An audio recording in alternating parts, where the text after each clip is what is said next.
Hello. Yeah, hi sir. You're Hi. audible. Yes. Afternoon, Yeah. I'll I just think yeah, introduce. yeah, Prashant can come on camera. Yeah. Prashant? His camera is on, sir, but we can't hear Prashant, sir. are you able to hear me? Yes, yes. Yes. Now we can hear. Okay. Yeah. What What about a now? lovely So, place. Where are you, Prashant? In such a beautiful garden. It's a AI created garden. Good. yeah. Hi everyone. Hi. Welcome for today's Power Talk with leaders from compliance to commitment, navigating the future of EHS leadership in India's evolving regulatory landscape, featuring eminent leaders shaping for India's EHS landscape. Today, let us welcome Dr. Dilip Puralkar sir, a veteran in environmental scientist with 50 plus years of regulatory expertise, bringing deep insight into policy, governance, and sustainability practice. Along with him, we have Mr. Prashant Kokil sir, former CSO of Tata Power, adding strong industry expertise with decade of experience in environmental compliance and sustainability. And to complement them, we have Ms. Catherine Benning, legal expert EHS at Aprajita, offers sharp legal and regulatory interpretation to navigate evolving compliance framework.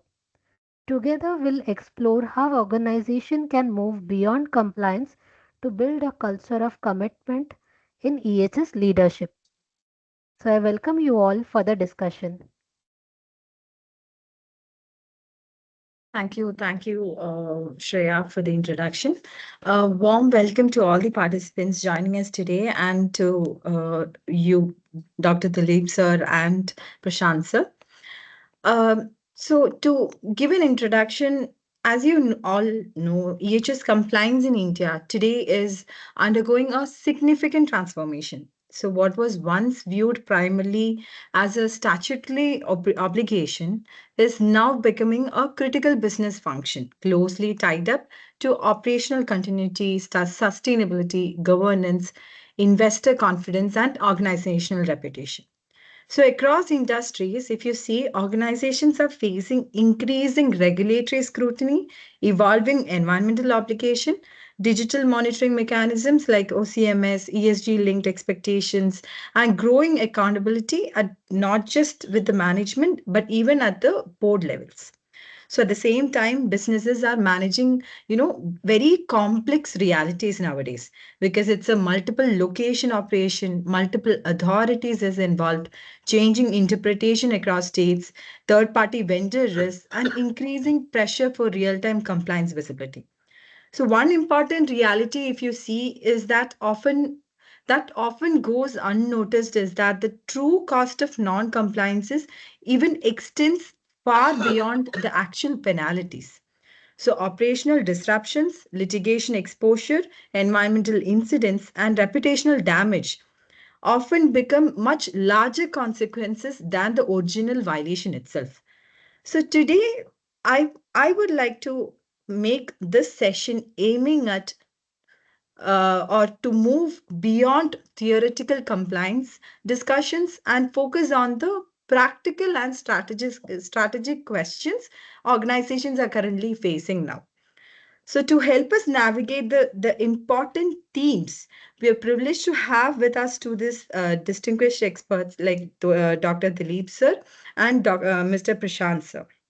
So, thank you both for joining us today, sir. So, with that, I would like to begin this session. To start with a broader industry perspective, I would like to pose the very first question to Mr. Prashant sir. Sir, as nowadays we are as and when we are hearing from our clients as well as a lot of companies that they feel that the enforcement as of now with respect to EHS laws are not that impactful.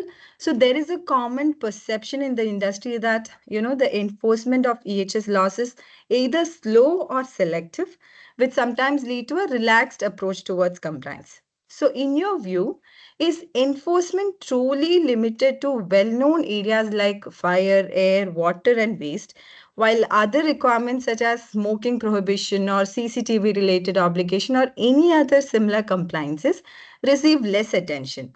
Or does enforcement typically become stringent only after an incident occurs? Would you like to throw some light over that, sir? First, hello, am I audible? Yes, sir, you are.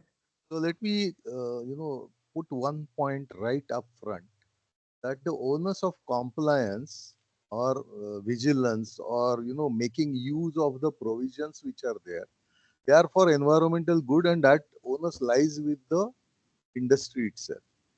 So really speaking, enforcement or policing is required only when you are not doing things which you are supposed to do, Right. right? So you should be, upfront. If you want to quote a very insignificant or minor violation as a comparison, why do you wear helmet when you are riding a motorbike? Is it because it is regulation, or is it because it is for your safety? So if this question you can answer yourself, you will have answer for this question for yourself also in your industry. Now, the second part, what you asked about, is the smoking and non-smoking zones and all those things. You have to have that training coming from the management to the people to understand the significance of these restrictions or regulations. It is because of the fire hazard. It is not against somebody smoking. It is because the fire hazard which is there. That is the reason why you have restrictions on smoking anywhere in the premises of a industry. Basically, it is that. Then comes the employee health. So, the priority wise, if you look at the industry's priority, first is to have safe operations, followed by safety or good health of his workers. So, if that is the real thing that hammers into the person concerned, they will automatically follow. You don't have to enforce something, it should come naturally from within. Now, this is a perception change management that needs to be taken up by the management. Right. You create rules, but you don't tell people why these rules and why it is important to follow them. Once you do that, it is generally followed. And I will give you a crazy example. I have worked in power, of course, in other sectors also, but in power sector, nobody feeds the birds. In the premises of a power company or a transmission company, there is a simple regulation: you will never feed any birds. For a simple reason that if you start feeding, they come, they create their nests, which is a drastic risk for the transmission lines and power generation sets. It may cause short circuiting. It will kill the bird, but basically it will be a drastic trip in power supply. So this is a rule set by, you will never get this rule anywhere, but it is completely followed in all stations by word of mouth. Any person coming in afresh will be first told that आपको ये नहीं करना है. This is how you create the awareness and understanding, and then things work. Right, right. I totally, I totally agree to your point that the perception is something that needs to be changed, and that initiation has to happen from the companies rather than waiting for an enforcement to, fall upon them. So that was a very good perception, sir. Uh, uh, the next one I would like to post it for Paralkar, sir. So, sir, we've recently seen instances where gaps in waste handling, storage, or disposal have led to serious environmental and safety consequences in industrial setups. Like you would have come across the recent Telangana factory exposure due to a high temperature. There was the mere instance over there was pure improper handling of the waste dust or improper cleaning. So now that we have new solid waste management rules, also bringing up new stringent rules than the previous rules. So how do you take this scenario in action, sir? So in many such cases, if you see issues like improper hazardous waste storage, inadequate tracking, or reliance on third-party vendors have been highlighted in all these instances. So, from your perspective, what are the key compliance and governance failures in waste management that organization, tend to overlook until an incident brings them to light? What is your perception on that, sir? What is that one thing that they overlook? Paralkar, sir, am I audible? Sir, I think you're on Yes, mute. I haven't muted. Okay. See, the most important thing is you have to understand that you yourself have said that it is hazardous waste. Hazardous is what? Hazardous is either it is corrosive, reactive, inflammatory, inflammable, or toxic. And these are the four criteria which decides whether the waste is hazardous or not as per our rules. Mm. So essentially, when it is corrosive, reactive, you have to handle it with care, number one. And if you availability of the rule is such as the rules are such that everything is provided in the rule. As soon as the waste is generated, the first thing is that you have to store it for a while because immediately as it is generated, you cannot directly send it for disposal, treatment disposal. So you have to have a storage for a while at least. So there the rule says that you cannot store any waste, hazardous waste, more than 10 tons and beyond a period of 6 months because there is a time and there is also quantity stipulated in the rule. Recently, I am told that the 10 tons have been revised and some additional volume is or weight is allowed to keep. So that is number one. So once it is generated, there are standards which are given how you will store, then how you will cover it. Then after that, once it is a sufficient quantity is generated, you have to have send it to the treatment and disposal. So via a transporter. So there are guidelines for transport also, how it will be transported. Then there are guidelines for even containers in which you will store the waste. So everything is provided, and once it is handed over to the transporter, your liability as an industry or generator is taken care of. So during the transit, it is the transporter who is responsible. And the transporter is authorized by the Pollution Control Board. And while granting the authorization, Pollution Control Board stipulates certain conditions about the container, and then a method of storage while in the transit or transportation. And his liability is until he is delivering it to the disposal facility. Once the waste is received at the facility, there first it is a fingerprinting analysis is done, and then they decide, I'm sorry, they decide the treatment and disposal pattern. So this is everything is provided. So where there is such lapses, that is bound to cause some accident or some incidents, and that is coming only when out of its sort of negligence or not enough supervision.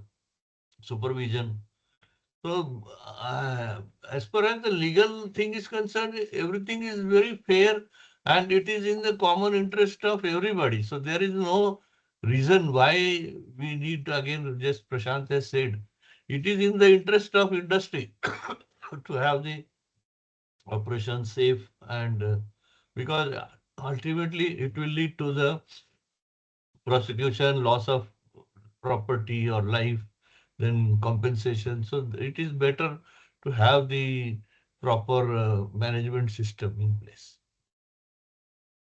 I understood, sir. That is a good perception from your end, sir.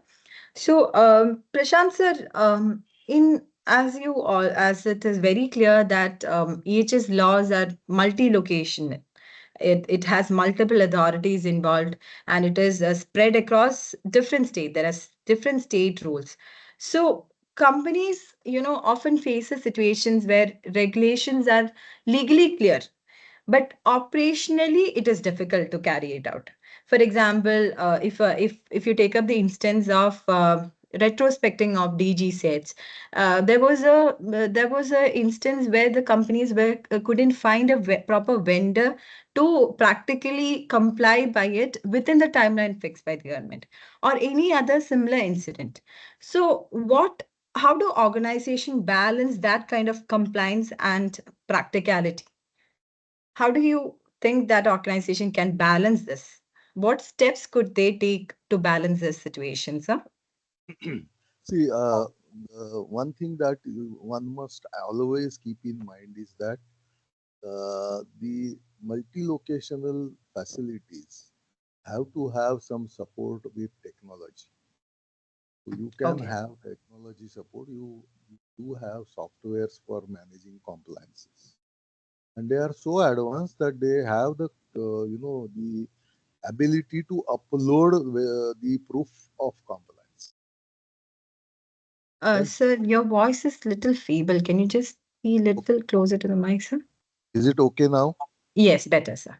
Yes. So you need to have this software sort of things which are there, which are Mhm. available with facility for positive proof attachment within the system. So Okay. anybody can check whether it is really done. It is not just a tick mark. You have to Mm. have proof to be produced for compliance. Mhm. Right. Now, Mm. coming to the second part of this question, sir, there are certain issues, especially when it is a retrofitting of some equipment or change in compliance norms and other things. Then at that time, you will have some time given by the authority Mm. normally. Now, if that time is for some reason not sufficient for you, like what you said, there are no vendors available. And Mm. I can understand this because when you are in a remote area, getting some vendor to do corrections is very difficult. Mm. In fact, what Dr. Borarkar said that enhancement of the hazardous waste number, the quantum, is coming out of that for 5 tons or 10 tons, no transporter wants to come. So Okay. you need to take higher permission for storage. Like that, you have to go to authorities. You have to basically be interactive with authorities and tell them that this is the issue. Please grant me some more time or help me out with somebody who can do it. Now, it's Mm. not their duty, but they can always help you out because they have the list of people who actually do this kind of services because they take authentication or authorization from them. Mm. Sometimes authentication, not authorization. Authorization when it is required as per rules, yes. But Mm. otherwise, they know because see, compliance is universal for all industries. So they know who will be the service provider who can guarantee you the performance of this. But there is another side to this coin. Sometimes this kind of assured compliance or assured working of the interventions cost a little more than your normal competitive bidding, and that Okay. becomes a issue. So Mm. you have to walk in a line where you meet your compliance requirements with a reasonable cost. So that is the challenge, Okay. and that every individual has to sort it out on his own. Mm. Understood. Understood. Understood. That's very much so. So what you are trying to provide is that when there is an instance there, if you're facing any difficulties with complying by any particular compliance, approaching authority has to be the first step. I think that was initiated from the many of the companies during those times. I think there was one notification issued by the government providing the list of vendors for the help of for getting the proper vendors for such units. So I think you're absolutely proved that point, sir, by your comments, sir. Just to So add on, yes, Catherine, if you quoted DG sets, right? right, So DG set compliance is actually with the DG set manufacturers, right, right? And they are right, supposed to install something which is compliant on the field. right. You can always go back to that vendor and say, you make my DG set compliance, Mm, right, right, right? So right. this is, see, the quality of insulation is the key issue. That is the main issue which is there in case of DG sets. Mm, It is understood. directly related to cost. Mm, You just create a brick wall and you won't get the results. No? mhm. You need Okay, insulation, proper insulation. understood, So this is understood. something which is what I was aiming at. Mm, got it, got it. Yes, sir. So that's actually actually proves the entire point, sir. So Buralka sir, I would like to know one thing. Are authorities more inclined towards penalties, closures, or corrective guidance today? I just wanted to know what are the corrective guidelines recently, if you can particularly point out one instances if the government have taken up action to bring up some changes that so that there won't be any more non-compliance from the side of the companies. So could you point out a few of them, sir?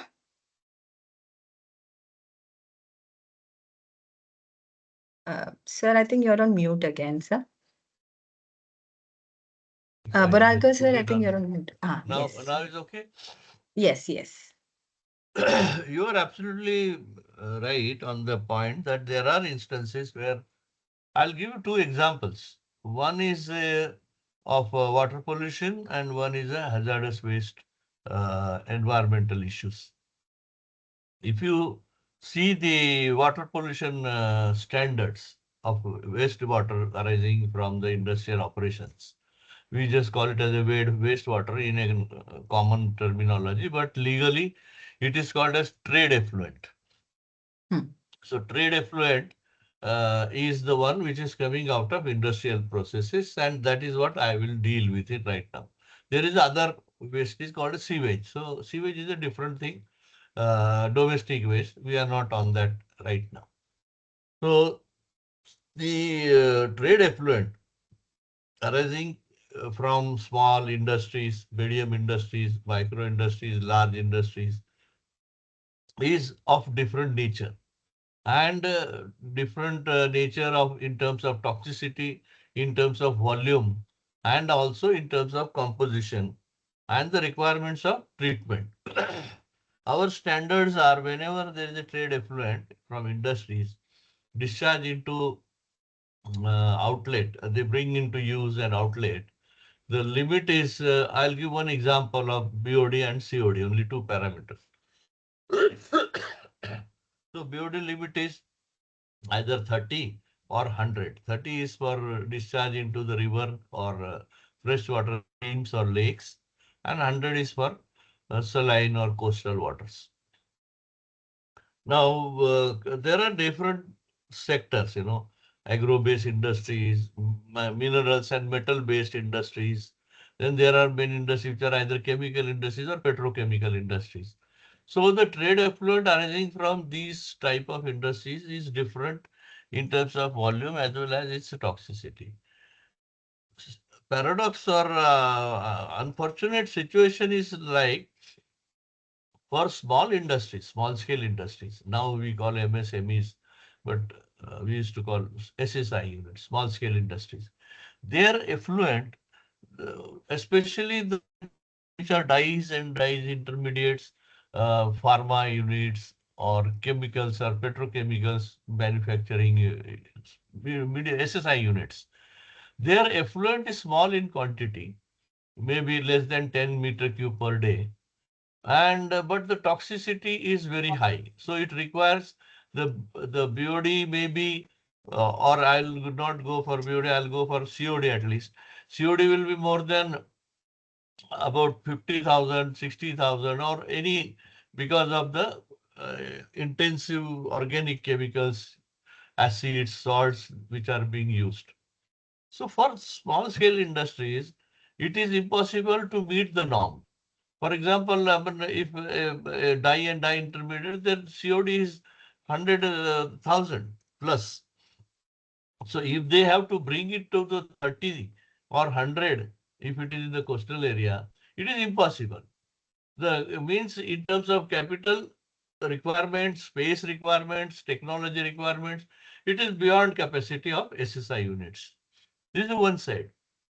The other side is the SSI, not now perhaps, but there was a time earlier when SSIs were bringing large employment and also generating revenue, and export potential was also very high.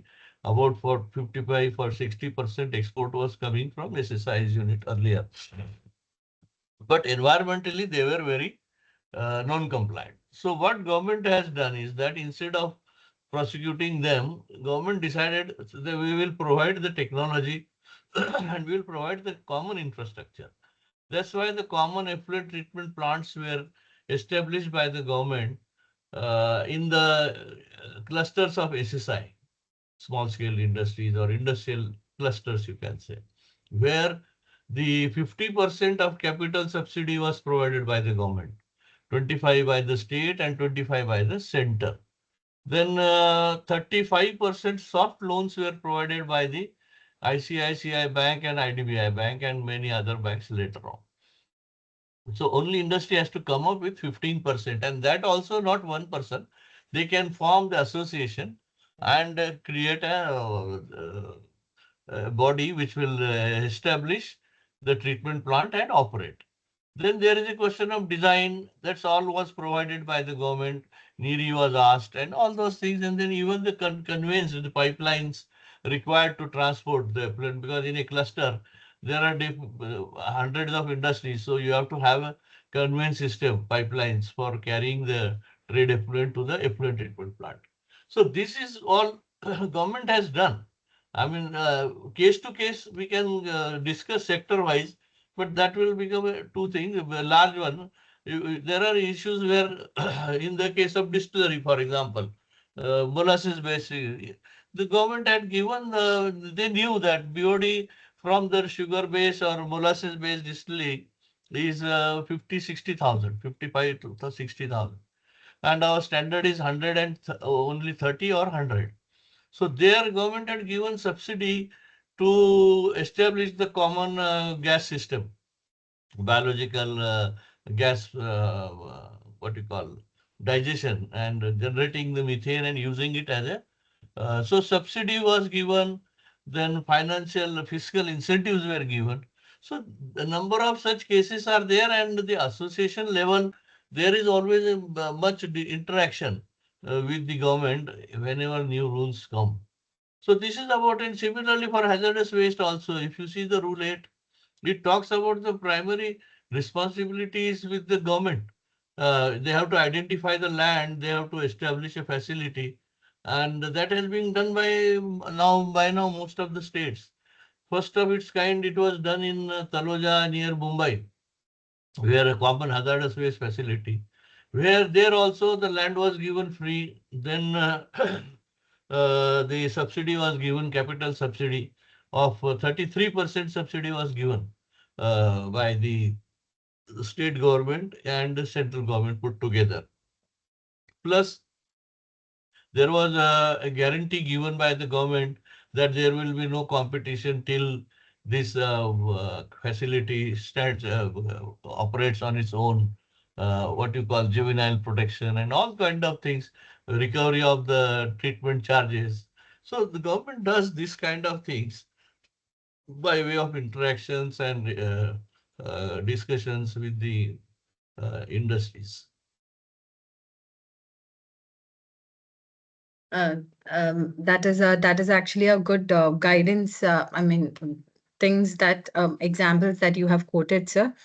So over to you, Kukul sir. As you already know that companies claim ESG goals like zero discharge.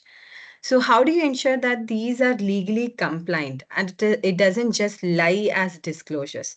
So do you think that over that I would like to pose one more question, that is, um, how important is complying by EHS laws to achieve ESG goals?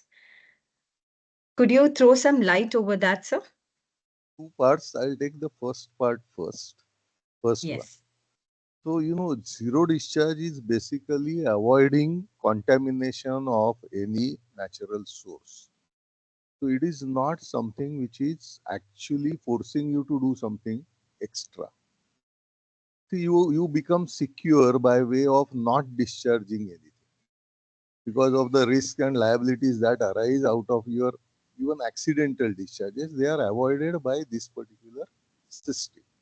Now, zero discharge basically is for your this thing. Second thing, you can save a lot of money by reuse of the treated wastewater, right? So something which is beneficial to the industry itself because it adds value to the bottom line. So this cannot be, actually looked at as a compulsion or a legal this thing. It should be a self-initiative.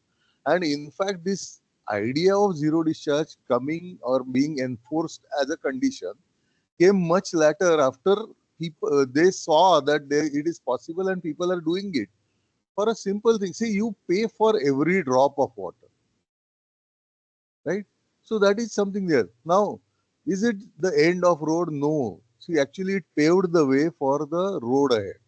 So when you can achieve zero discharge, people started thinking beyond it, and people are now talking about being water positive, being carbon positive, like that. So you do something more than what you actually consume. That means you conserve something through natural resources, and you create something which is positive. That is more than what you consume, and that actually goes to the community. See, your consumption is restricted or limited, so it is something which is good for the society that you are doing, Hmm. right? So now Right, this right, compliance, if you really look at the second part, the Hmm. ESG part. Now, this particular action is ensuring good water supply to you and beneficial to society. So, it is automatically hitting your ESG goals. You right. don't need to do something separate. Now, second part of your question, whether EHS is this thing. So now, if you look at ESG, it is something which is basic to have the minimum level of compliance. That means compliance is the minimum basic level. So what you go beyond compliance is what ESG actually tries to capture. So Hmm. you have a choice. It is not necessary that you have to do everything. Hmm. So that is where materiality study comes in. That what is material to you, and then you take up that as a cause and then work on it. So that goes into your ESG achievements or ESG drive, whatever you call it. Right. And it is a process. It is a stepwise process. It is a journey. It's not like you switch on and switch off. So this is the critical difference. The EHS compliance is a switch on and switch off. You have to do it. You have to switch it on. Whereas ESG, you have to have a journey. You can take targets. You may fail to achieve. It is possible. So So the that's government, that's the thing. so the I hope government I is have answered. seeing. government is seeing to that here the benefit is also arising to the company so that it doesn't stay as a disclosure alone. It is not just a legal compliance. You feel it as it is a beneficial part to the company so that you are bound to it doesn't become a burden for the company as such for Yes, complying by it. yes, yes. Am I I'll add right? on to that. I'll add on to it. See, the benefit is two ways. Why Mm, government wants is that if you disclose, mm, others will also learn and use benchmarking right, for improving themselves. So that's the transparency which is being created out of the sustainability reporting, especially right, BRS, right. right? And there is no compulsion. You can choose that I want to do this. I don't want to do this right now. I'll, Mm, I will decide my priorities. Everything is there. Yes. right, So right, that is right. something which is government's intention that you, and then it is a focus. Like, I want to do it and that's why I am doing it. That's something which is inculcated by ESG reporting. Right, right. Dr. Borarkar wanted to add. Voralkar sir, would you like to add a point here? Yes, it's a. I just want to give you a little philosophical background of. Let us leave EHS little apart. ESG and regulation. See, ESG is basically a complementary effort to the regulation, because regulation, everything is not possible to achieve by only way of regulation. This is a subject. Environment protection is essentially all activities of environment protection are based on science and technology. And even if you are willing or you are fair and sincere, something can happen. There is a technology that may fail or it may not perform to the desired limits, and such things do happen. Number one. However, requirement of compliance is definitely noble and that has to be done. I mean, there is no compromise on that. But there are issues like cost and economics or techno-economic viability. So number of there has been a change or what you can say shift in the paradigm. Earlier, we were essentially on the command and control approach. If you fail, we will punish. That's all. But that is not working in this area. It's not a law and order problem.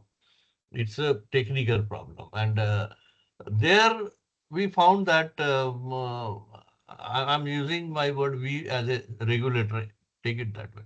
We found that there are technical and financial issues, particularly even availability of technology is a problem, cost is a problem. So if industry does comply, it benefits to the industry, but also it benefits to the society in a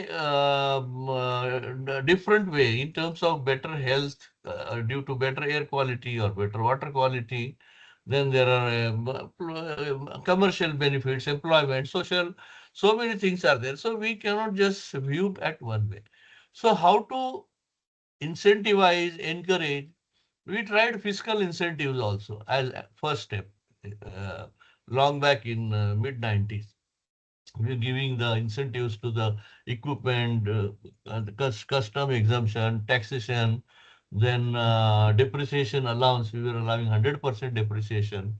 So all these things were there because that time earlier the banks, which industry which is establishing a project, mostly they go by the financing from the banks. So the banks were not allowing the environmental infrastructure cost in the overall project. So that was taken as an externality. But then the money will be, it was difficult to raise the funds for that level. So there now the whole thing is now part of internalization. That is another change. It has taken place. So in spite of doing all these things, then there now comes to the ESG. ESG is encouraging the compliance indirectly. It gives a preference like ecomark. Ecomark was there that there are consumers who will willing to pay a little more if you are environmentally compliant.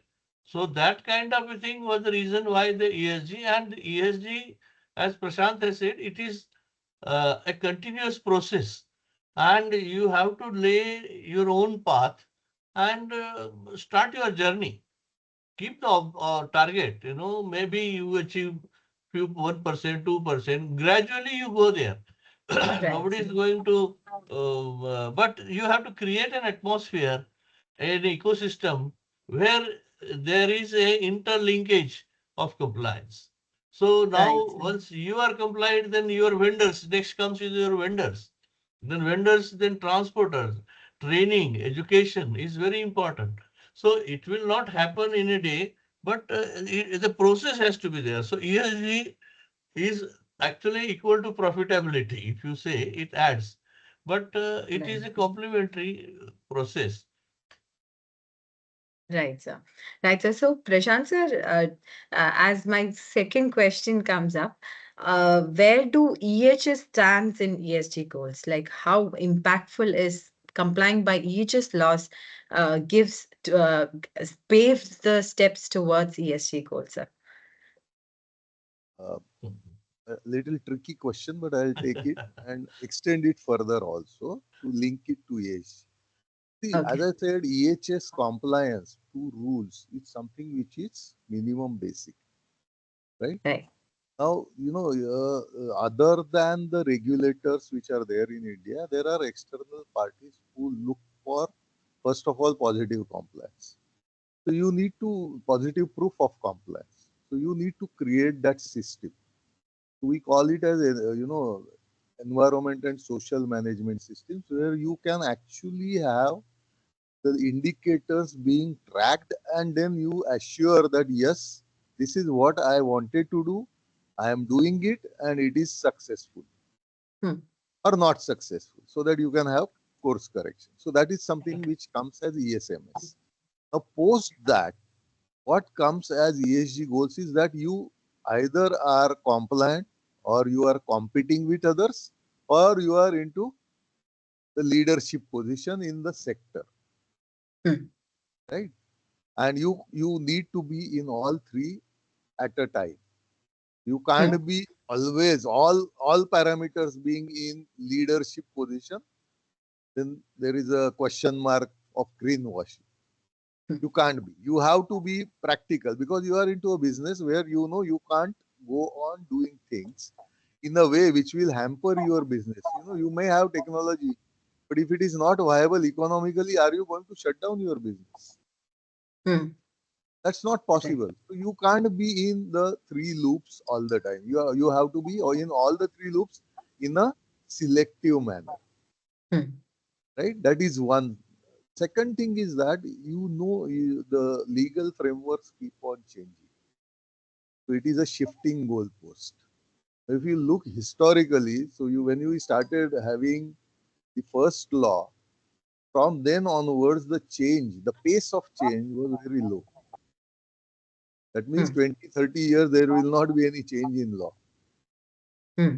Today, if you look at it, you have a change, they give you 3 to 5 years window to comply. By the time they are ready for next change. So I your understand. window is getting compressed. So Hmm. if that is the case, how do you address this challenge? It is through EH. So what you do as going beyond compliance under ESG, it ensures you that you get time to go beyond, and then once you are beyond, the next change of regulation, you are already in it. Okay. Don't have to bother. So it is actually the continuity of business without being worried about compliances at all. That is ensured by your ESG activity, Correct. the beyond compliance act. You don't have to worry, how can I stop my this thing, because there is a cutoff date. That beyond that, I cannot emit so much. So this is Right. something which is actually being the most advantageous part of ESG compliance, or going beyond compliance of today's regulation. Hmm. You look Understood. at Europe, you will look at Europe, see the change in the particulate matter emission standard. We are way behind, but that is something which is a learning. So Yeah. you go on Right. changing. There is enough technology is there now available within India also. Hmm. You have to think through. Mhm. Dr. Sir, Yes, sir. Actually, what it is very nice musical to hear all these things about the ESG compliance and all. But one has to see another angle. Um, uh, Sometimes I feel very bad because it is torturous for the industries to achieve such compliances, which are sometimes they are harsh. Now, just now Prashant mentioning about the particulate matter standards. In many countries, the particulate emission standard is zero. I mean, you can achieve anything. I mean, there is no question, but where is the question of where is the resources available? How much we can afford? One has to see this also. Number of, for example, and this there is a dark side or brown side or I don't know what side, black side. There are interests which exploit the situation. For example, uh, FGDs, flue gas desulfurization in thermal power plants. I mean, there was a moment that they influenced some people, and then the Indian government started, yes, you should install FGD because FGD is for removal of the sulfur dioxide. And if our coal doesn't have a sufficient quantity of sulfur in the coal used, and we have sufficient meteorology available in our country, being in tropical country, we have good climate for dispersal. What we can achieve our standards of air quality of sulfur dioxide is by increasing the stack height. But there was a vested interest which wanted that. Now I can say that there was a vested interest because now it has been proved. Then when we started in 1981, 82, when I started my career that time, this issue came up with thermal power plants. We said that no, there is no need. We have enough of meteorology, and we can, if we have 500 megawatt and above, then we can think of some. But right now it is not needed. When you establish new plant, provide a space for future requirement. But then there was a time somebody influenced the policy makers, and they said you should have FGDs. So since that by the time power sector was in private sector, mostly or many of them, and the enforcement was more towards the private than the public sector. The regulator was more harsh on the private sector than the public sector. But when the things built up, and then the situation came where government or public sector cannot evade the compliance. So they said, no, this 500 megawatt FGD is very expensive. It is not required. Let us have studies and all that. And now they have changed the law that yes, FGD is not required. So these kind of things are also to be seen how much we can afford. It is called as uh, minimum national standard, which we have to decide based on the techno-economic viability of a particular sector. Means your income or revenue generation and your expenditure on the environment protection should not be disproportionate to kill the industry. Our policy was nowadays that is not being followed. But when we formed the ministry, in the ministry, our policy was to have maximum 2%. 2% of your revenue or the burden of environment shall not exceed 2%. And whatever you can achieve by spending 2% should be our national standard. So that was the policy approach. But with the after 91, 92 or 95 onwards, things changed and then we started getting everything, very hi-fi. I mean, like you don't have proper trouser, but you are wearing 1,000 rupees t-shirt. I mean, that kind of a situation has come. We are spending so much, but how much we can afford, how much is really required, that aspect is a little missing in this whole scenario. Even if you decide on the standards, everything, But competitiveness of our industry, our business should also be kept in mind, because the countries like even for China, they have now done so much, but in the initially, if you see, they have paid the price for environment degradation. So it is a process. So now that kind of a thing, I think, in my opinion, is a little uh, less concern is being given, because even judiciary is left, right, center. They are fining. Then there are, I mean, everybody thinks that if you levy the fine, punish, file cases, we are happy. You can have a very good night's sleep in the day. Yes, I have penalized so many people, but that doesn't really help. In spite of all these things, we still have the choked cities. Then water bodies are polluted. So the issue, I think, yeah, this should be taken. Of course, I am little bit deviating on the main topic, but this point also needs to be considered at some level. Yeah. I think that gives a lot of practical insights, sir, about ESG as well as the EHS requirement in setting up the goals, sir. So, from an operational standpoint, sir, I know this is a very basic issue that every companies are facing. Maybe it's something very basic and maybe known to a lot of people. So, currently, many organizations initially fall under the white category based on their manufacturing process and pollution potential.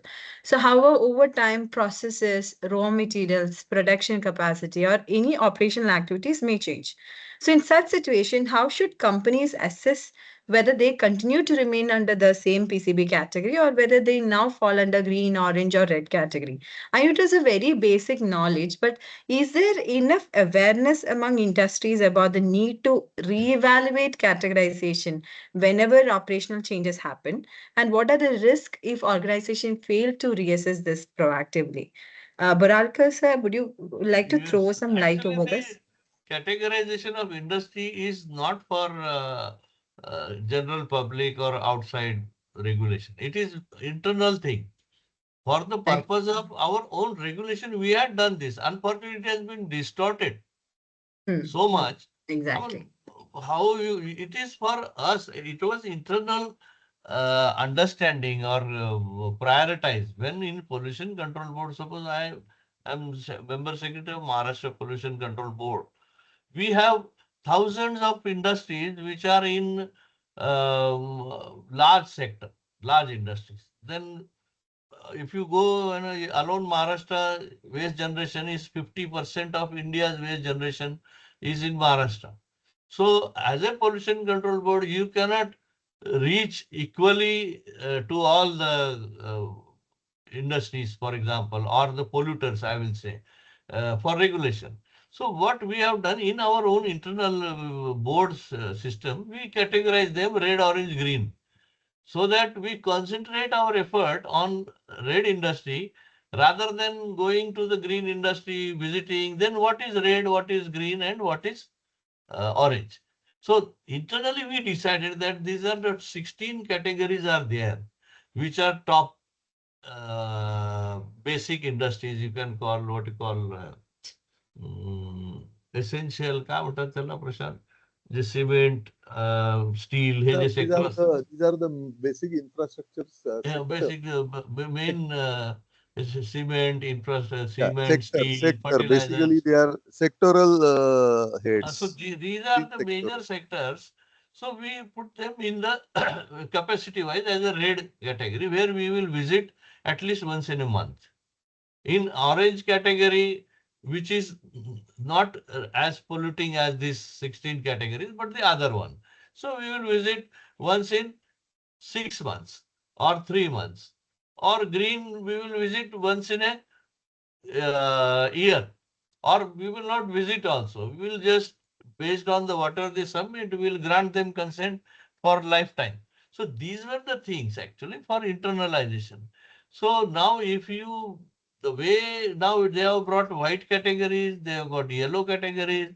I mean, this is not, it will change, Any industry which is very good in water, but not in hazardous waste. What will you call a red or green? So it is a different. Too much emphasis need not be given to the categorization or color of the industry. Important is the environment protection measures, and time has come that somebody should talk about it. And the one question you asked earlier was what government is doing. See, there are a number of sectors, as I said about the CETP or hazardous waste facility. There are certain sectors which cannot achieve the compliance. For example, sponge iron plants. If you have a sponge iron plants uh, of capacity 100 tons per day, less than 100 tons, whatever amount of work effort they will do, it is impossible to achieve the compliance. The best way is to remove that category. We closed in Maharashtra. I said all such plants less than 100 tons per day shall be closed, or you increase the capacity to minimum 200. Then it is economically viable. So recently, 2 days back, there was this one incidents in Karnataka, I think, where the sponge iron plant has made the whole thing, the whole city or villages in that area as covered with the dust. So, for example, even H acid was banned because it is impossible to achieve the compliance. So these things were there earlier. Now it is slowly changing. So these are also efforts in terms of policy towards the compliance. Sir, so but then there was this perception among the industry that when they procured the CTO initially, they fall under that white category, as I mentioned earlier. But then, as the processes change, they feel that this either their CTO has to be amended, or they might have to pre-call the authority to look into or reevaluate their industry if they fall under the category. So this perception is going on. So do they need to take up This that step? Do they have to amend their CTO this or? is totally. I have no. I don't. I'm not very good in using soft and nice words, but Mhm. this is avoidable. It should not be done, Okay. in my opinion. But it is only creating problems because you change, as you yourself have said, if I change the process, tomorrow there is a demand in market, certain product is to be manufactured. I've got a 500 crore order. What do I do? Because I have a color, I will not go in the red, in that case from white to red and all. I mean, this is not adding to the industry. It is, we should be more facilitating. Regulator should avoid such bottlenecks. They should be removed, in my opinion. And the industry should be free. Why we have created industry not for environment compliance. Environment compliance is a consequence of industrial activity. Primarily, it is the development, employment, everything, our social needs, economic needs. And while they do it, they should not disturb our goals. That's why we have environment protection, health, public health, conservation of nature. These things are but they by doing this color coding and all, it causes more confusion, and I think it is should be avoided. I hope somebody will take up at proper level and it should be removed. What you say, Prashant? You can I wanted to add something. See, I will give you a solution, Catherine. whether your See, Tata Power is in red or this green or orange. always red, but uh, what I would suggest is that this change in any way. The categorization is based on the pollution potential. Right. And when you need a see, I'll tell you one basic thing. Earlier days, when there was no pollution potential, companies would never go in for any consent. Mm. Now, the financial institutions ask them, unless you have some documentary evidence about environment, Mm. either clearance or consent, we will not finance. Okay.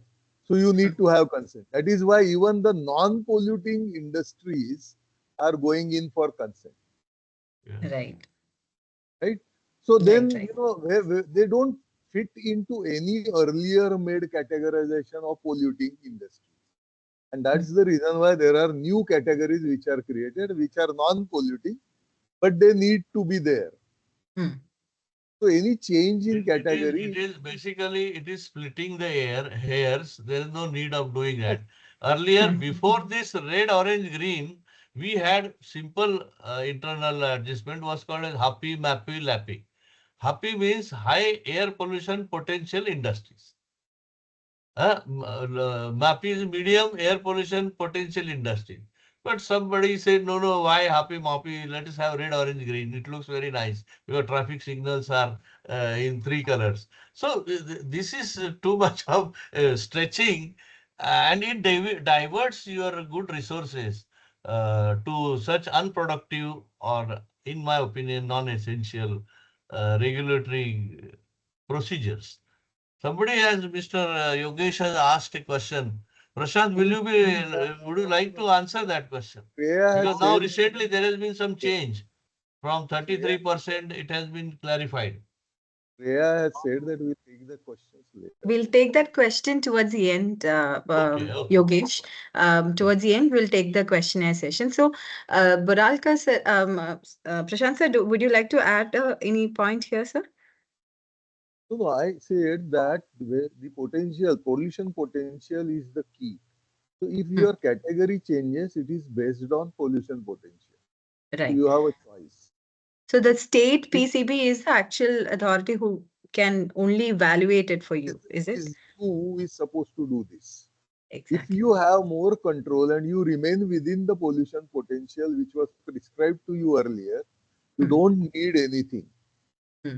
Yes, There will not be any change in category. See, we try to pass the buck. That is something which is wrong. absolutely. I Hmm. tell See, if you, you are if you, expanding, you anyway need extra clearances. yes, Hmm. actually, if you see in Basel city in Switzerland, in the heart of city, there are two hazardous waste incinerators, which are not only red, but they are super red category. If you see our Indian norms, or in Budapest, Hungary, there was a hazardous waste incinerator within the city, and there was a blast in it. Accident took place, but again, new incinerator has come at that place because it is the how much, as Prashant says, how much potential and how you are clean up.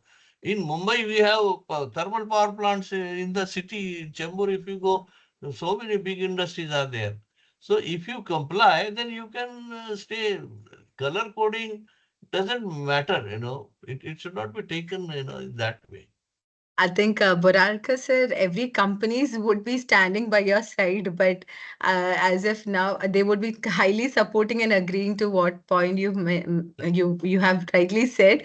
But current situation in India is that this enforcement is bit harsh, maybe I would say, towards the companies. So I think there is a lot of misunderstanding among the companies. So I hope that gets clarified through such awareness programs, sir. So I think I would like to pose one more question, and with that we can wind up today's session. This is to Prashant, sir. Sir, as you know, nowadays directors and occupiers can be personally liable under EHS laws. As I quoted one such incident in Telangana, that incident in one industry, the CEO itself was being arrested for such the incident that had occurred. So, is EHS being discussed at board level, like just like a financial risk, sir? Yes, Right. is there, and there are multiple ways in which it is being covered by the Companies Act. It is not only the environmental acts which are being considered. It's Hmm. something like, you have this system, you are a SEBI-registered company and Hmm. you are listed on stock exchange. The directors are supposed to give a Section 49 declaration that I have complied to all applicable laws. It is Hmm. not only EHS, but all applicable laws. So what happens because of this is that you create a system of responsibility as well as accountability. See, only responsibility is always something which is, may or may not work category. Hmm. Accountability, enforces the responsibility. Right. So this declaration, so any director is not going to declare anything on his own. He will Hmm. delegate, right? Right. So that delegated person is supposed to be responsible for ensuring that you take care of the system in such a way that nothing is pushed under the carpet and everything is in the light and is duly communicated to the responsible decision makers, which is board of directors. Hmm. See, the Right. idea of being occupier by being declared as occupier only through executive director, it's because they are the decision makers. If Hmm. you prove that somebody else is having that authority, he can also be becoming a occupier. But you have to Right. prove that. So Hmm.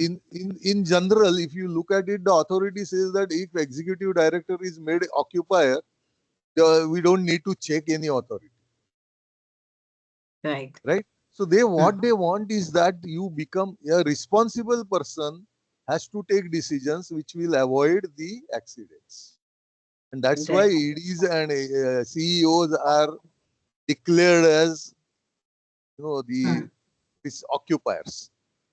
Right. Right. Anybody below it may not have that, especially in smaller industries where you don't have proper systems. I mean, relatively smaller. I'm not talking of SMA, this thing. Hmm. Because in fact, they are better off because there is only one person responsible who takes care of everything. Yeah. Oh, But okay. in between, the lower investment companies, say in hundreds or few thousands, then Hmm. that is where you have this lacuna. Okay.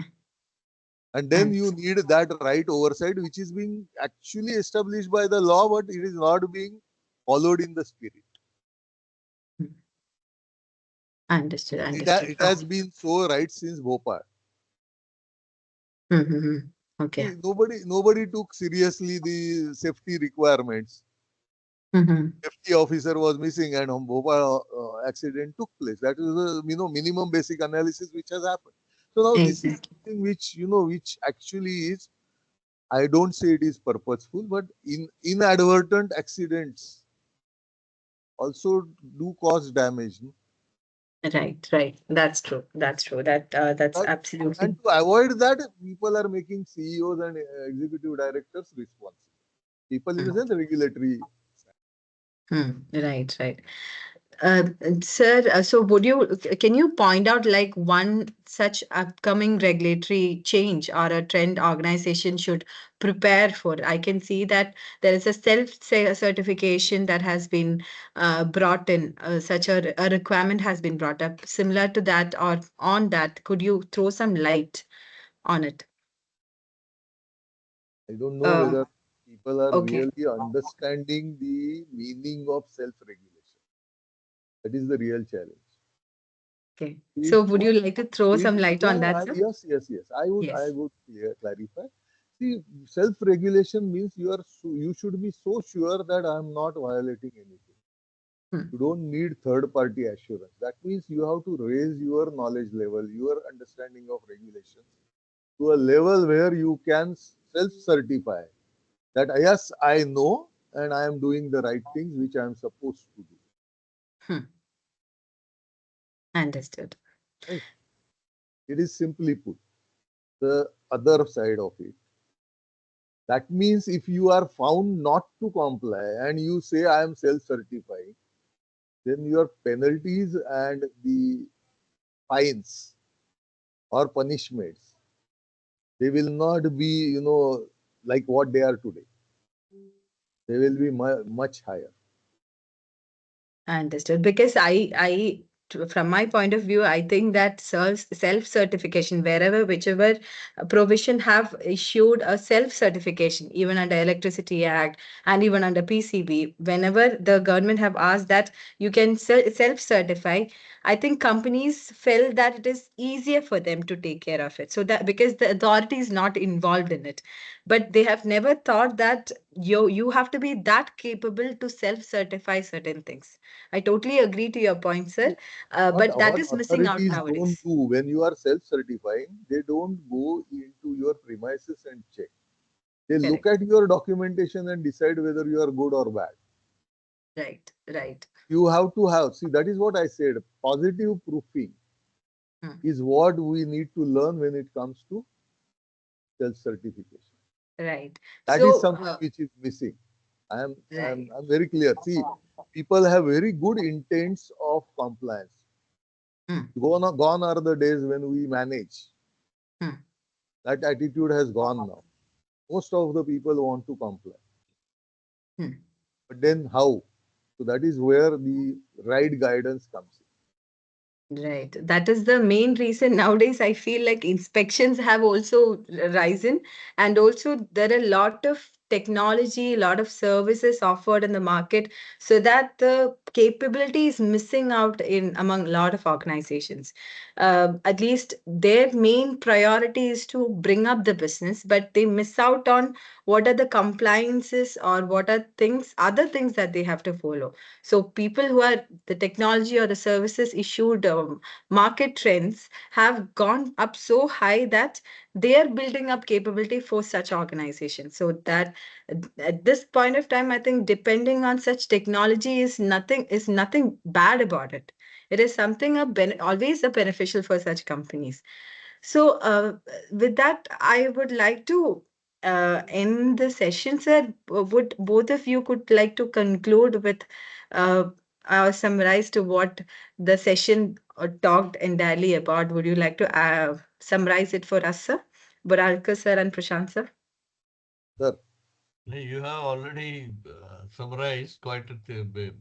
Only thing is that I think we should look at the whole thing again as a fresh look. Go back in 1972 when the world's attention to the environment was drawn by United Nations on 5th of June 1972 in Sweden, Stockholm. That was the first concern expressed by the international community for man and environment. The title was Man and Environment. And our journey started from there. United Nations member countries committed themselves for the protection of environment and all that. We started there.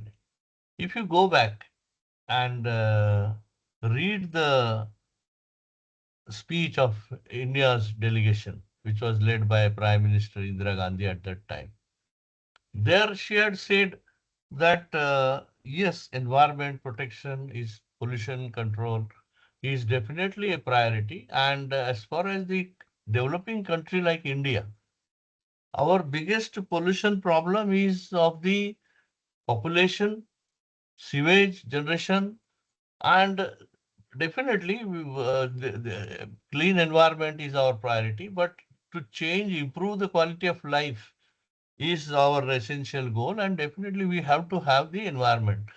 So that time our government made even constitutional amendment was made, I think 44 or 42nd amendment. There the environment was taken into the board and everything is there. The important thing they said was at the same time our leader said was it should not be used as a tool to exploit the poor and developing countries. So many such regulations which are we are seeing today are really time has come to really examine them. Whether do we really need them? What do they add? When you have ESG, EHS, CC, carbon limit, all so many things you are adding, but does it really help us? We have to have clean air, clean water, clean cities in terms of the garbage disposal.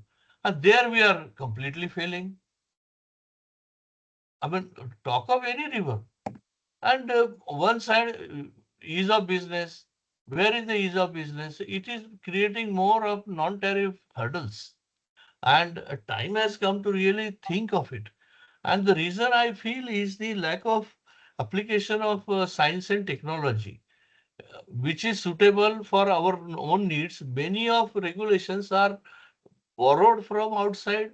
I don't know. I'm not having any proof to say that, but there are certain conditions put by the when you buy, we take loans. So many such things which are integrated as a where you cannot, something you cannot achieve at WTO or UNCTAD or somewhere else, you achieve through environment, create such things, import, export, we have not touched about that. The what need is that we have to have some common sense environment regulation, CSER, like we have the CSR and so many things. So we should have a common sense because we are getting lost into the jungle of so much of regulatory aspects. Every day, new notifications are coming. There should be a moratorium. Or only twice in a year, rules will be notified. So you are at least able to keep a track of it. Every month or many times more than so many notifications are coming, office memorandums are coming. Then something goes to somebody, it doesn't goes into the courts, and we are now having a huge judicial process. I mean, what does it help? So many cases, and it has only created a huge business, a vertical for law firms and advocates and retired judges and bureaucrats or technocrats to be on that.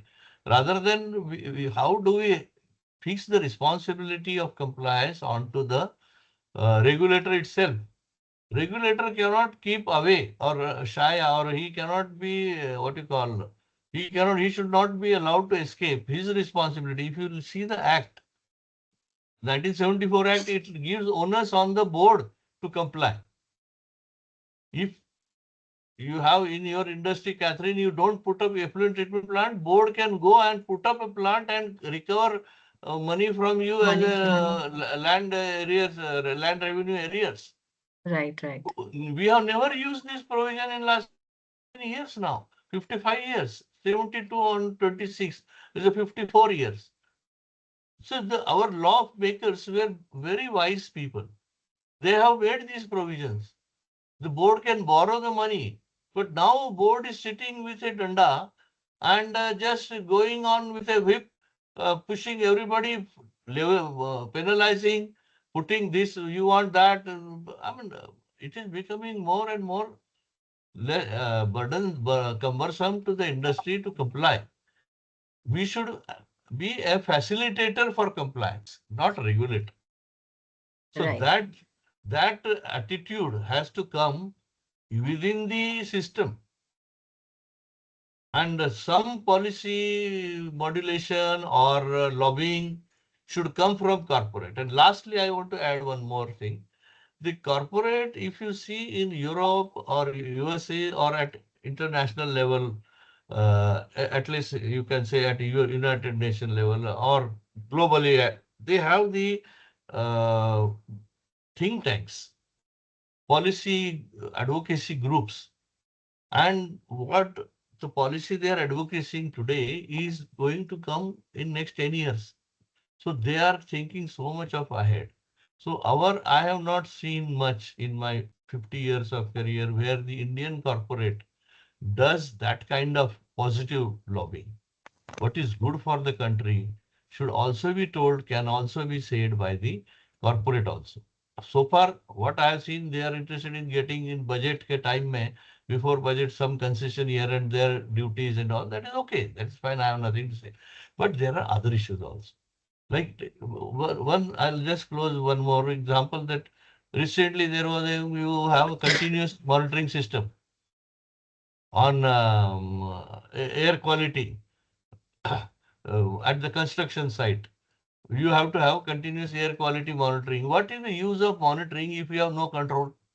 You are bound to get to violation. And now in Pune, 90 ready mix concrete plants have been shut down. So who is affected? Labors, construction cost goes up. I mean, the business, everything is affected. But what are the standards? You see the today's newspaper, they have their issues. There is a multiplicity, confusion, lack of clarity. So these things are to be taken, and unfortunately, in environmental matters, these kind of things I don't see much happening, or if they happen, it's not in my knowledge. but effective change we are not able to see. We had the imported automatic air monitoring stations, so many of them. Now they don't talk of that. What happens to the money which we have spent more than, I think, few thousand crores? There was a paper, this thing, that 1,200 crores somewhere they have spent, but nothing has come out of it. So these are the things which should also be looked into by the corporate as a policy level. That's my take on Yes, that. sir. That Sorry that was to divert from the main topic, but I just felt it. So no Morag, that's problem, sir. very That passionate. So, yeah, that was a coming, great and coming it out is natural. So, thank you, Dr. Mhm. Sir. Thank you, sir. for Thank you. this. Yeah, I would Sir, just sum up in one line. yeah, See, you need to upgrade your knowledge continuously. When you know, you can hire services properly and do whatever is required. Right? So you have to upgrade, regardless of your size and your level of investment, other things. You have to have that kind of approach that I will learn so that I can best out of somebody who can give that service. It is not right, necessary that you have to do everything, but you right, have to know. And if not, then you can always outsource that knowledge also. right. You can always Exactly. have a person looking at your interest while dealing with number of outsourced agencies.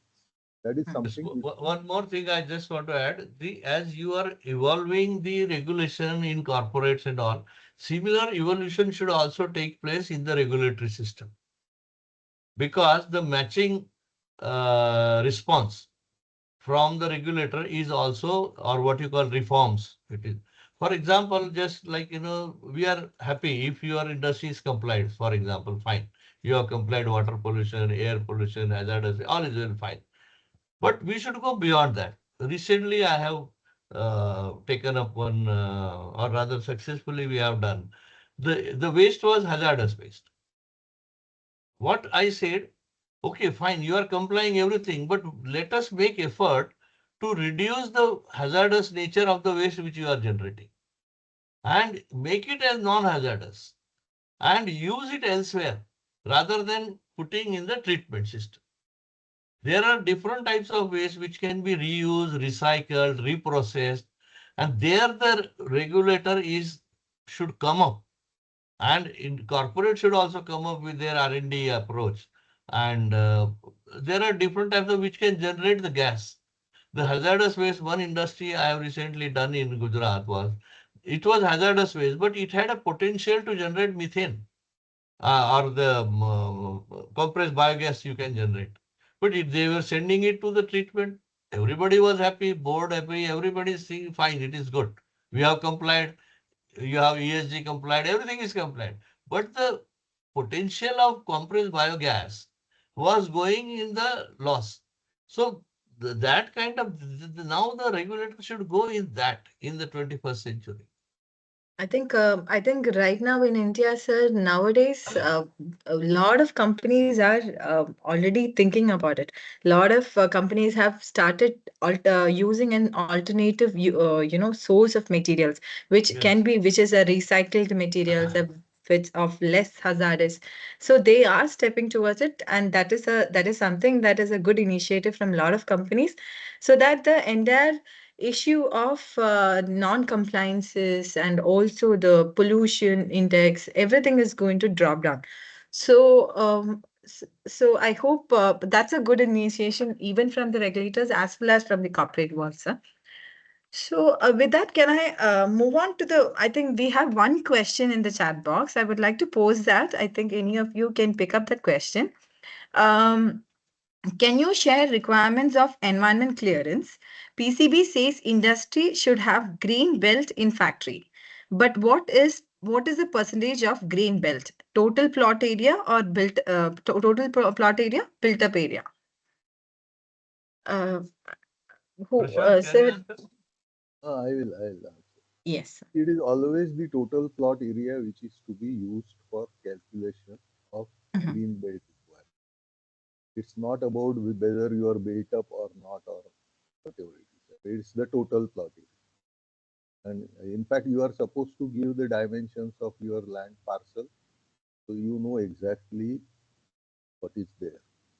Now, while there is a thumb rule requirement, 33%, 25%, and other things, well, you can always, while going in for clearance, represent reasonably as to why you need any deviation, if at all it is possible,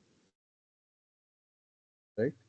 So Okay. if you look at the MIDC or state industrial development zones which are there individually you cannot comply with 33% green belt requirement. Here it is a small part of it. So there it is allowed to go outside within the common area and do the plantation. Right? Okay. That green belt development is not necessarily within always.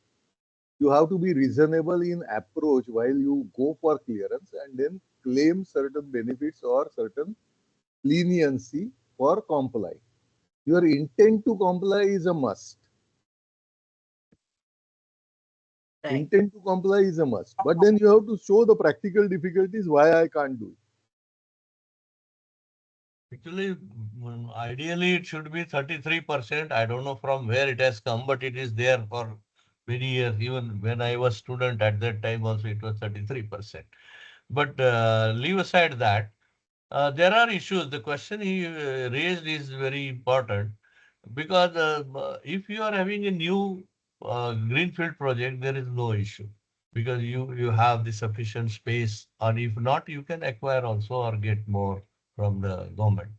But the problem comes when you are in the cluster as Prashant was saying, in the industrial MIDC industrial area, where or every state has got state industrial development area, where the plots are allotted to the SMEs.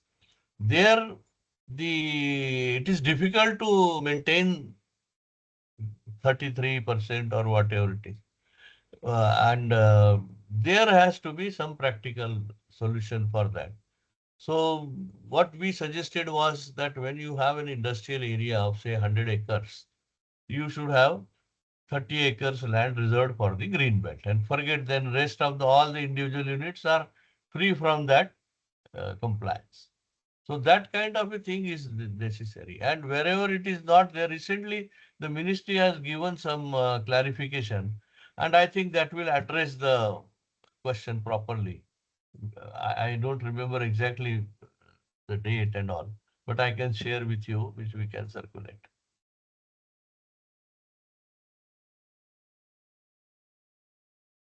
I think that was the only question. Is there any other question? You can okay. So 30 he have posted another question. 33% of total plot area or built up area. I think he already mentioned it as total plot area, right? Yes, yes, Yeah, yes. it is total plot area, Yogesh. Hmm. So any more questions? There's one more question in Q&A. Q&A. Okay. Uh, I think it is okay. One second. Just yeah. Which PCB instruction storing hazardous waste for 6 months? Which PCB instructs storing hazardous waste for 6 months? I will answer Let that me let question. me clarify, doctor. You can do the answer. You can As also per do the that. rules, the storage is supposed to be only for 90 days, which 90 can be days. further extended by 90 days by application. You have to Yes. write a letter Yes.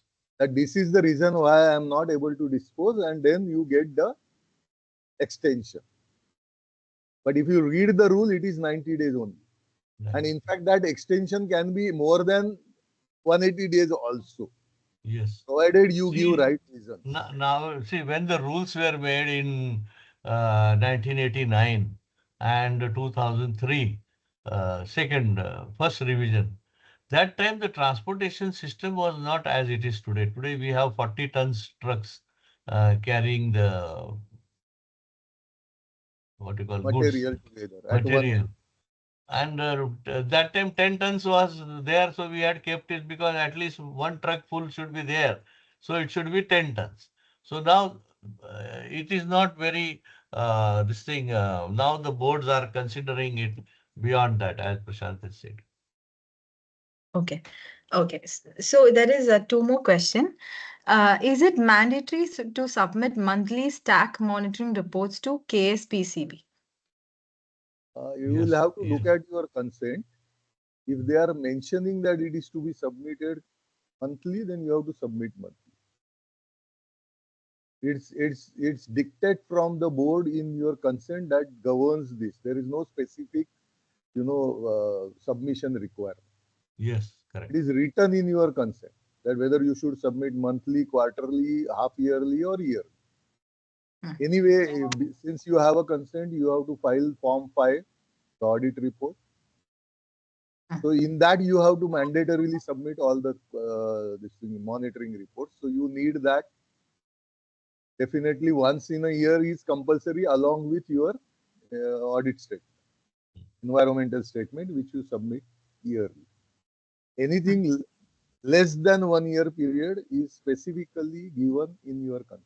It will be individual. There is no specific rule. This is not specific to any particular state. I think it is common for all PCB, all state PCB.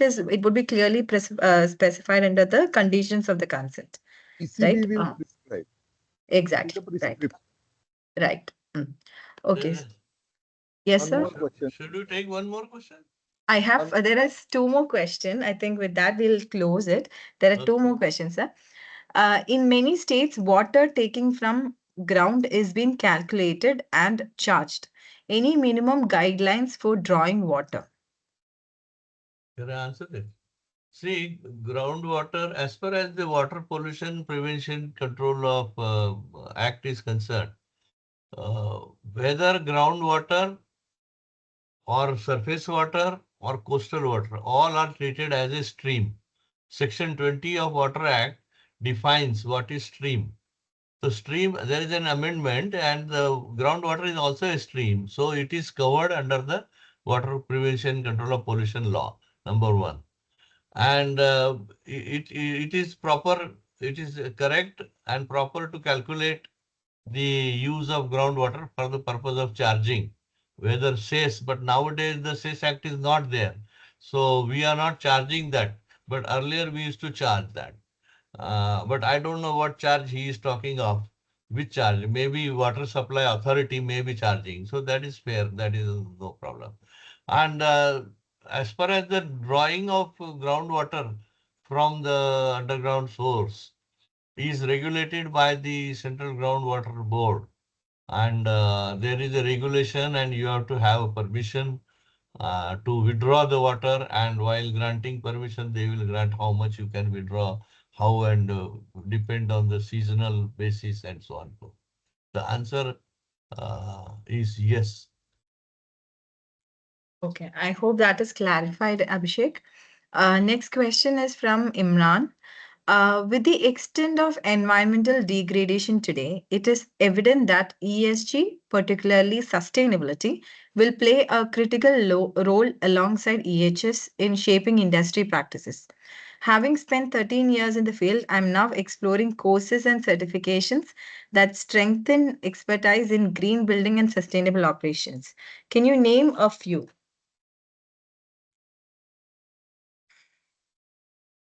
Okay, I hope, sir, would you like to name a Uh, few of such? See, there is are you answering, Prashant? I can, but I'll answer. I'll answer it. See, I'm very happy that your keen interest in knowing and learning more about it. But as such, there is no institution which generally gives this kind of arranges a courses or degree courses.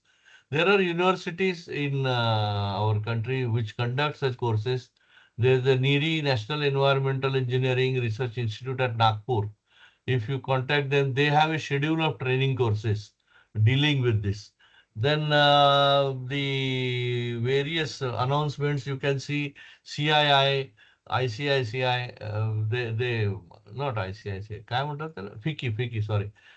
FICCI, CII, they conduct such courses. Then Center for Science and Environment, they are dedicated for environmental and sustainability training courses they arrange. And they have a good team of experts, and those things should be contacted. And in your various WhatsApp group or Facebook or in LinkedIn, many courses are announced which are of specialized in nature. So you can attend them also. But basically, these are the institutes which you should keep in touch. And nowadays, with internet and Google search, you can find many of them. National as well as there are international training courses also offered by us. Yes. I think that clarified your question, Imran. So, with that, we are done with the question as well as the session. So, as we come to the end of today's session, I would like to sincerely thank both our esteemed speakers for sharing such valuable insights and practical perspectives on the evolving EHS landscape, sir, in India. So today's discussion actually clearly highlighted that EHS compliances can no longer be approached as a checkbox activity or a purely documentation driven exercise. So the conversation emphasized how organization today must move towards proactive governance than a reactive governance. So one key takeaways from today's session is that the organization that treat EHS as a strategic leadership function rather than merely a legal obligation will be far better positioned to manage risks, build resilience, and sustain long-term growth. So we also discussed that some extremely relevant realities that evolving enforcement mechanisms, digital evidence, ESG expectations, and the growing importance of integrated governance system. So on behalf of Abrajda Corporate Services, I would like to extend our heartfelt gratitude to Dr. Dilip Boralkar and Mr. Prashant Kokli for taking the time to share their expertise and experience with us today. And thank you all for the participants for joining us and being part of this engaging discussion. We hope today's session provided meaningful insights that you can take back and apply within your organization. If you have any more questions and clarification, please do write a mail to us. We would like to be happily supporting you through the mails. So thank you everyone once again and have a wonderful day ahead, sir. Thank you. Thank you. Thank you. Thank you. Thank Bye. you so much.